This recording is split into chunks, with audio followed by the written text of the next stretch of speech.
Hello বন্ধুরা, আজকে হঠাৎ করে মনে করলাম যে একটু রান্না করি। আর রান্না করবো আজকে ফুলকপি দিয়ে, আলু দিয়ে, মাছ দিয়ে।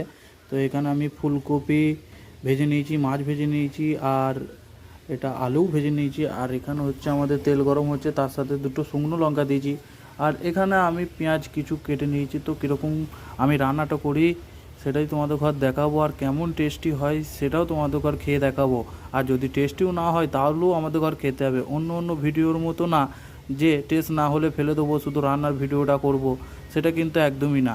টেস্ট হলেও খেতে হবে, না টেস্ট হলেও খেতে হবে। তো চলো আমি রান্নাটা করি আর তোমরা আমার ভিডিওটা দেখতে থাকো। তো এখানে আমাদের লঙ্কাটা প্রায় হয়ে গেছে। এবার আমি দেবো পেঁয়াজ। এখানে পেঁয়াজ কেটে রেখেছিলাম, এই পেঁয়াজ আমি দিয়ে দিলাম।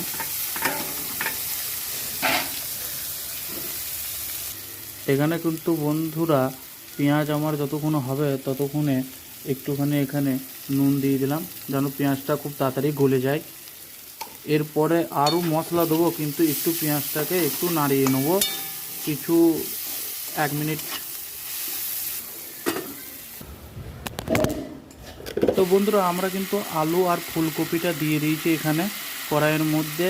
আর এটা এখন আমরা 5-10 মিনিট কষে নেব।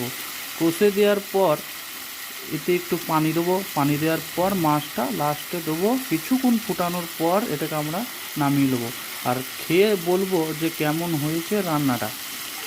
তো তোমরা দেখো আমার ভিডিওটা, যদি ভালো লাগে তাহলে একটা লাইক করে দিও, আর কমেন্টে জানিও এরপরে কি রান্নার রেসিপি নিয়ে ভিডিও করব।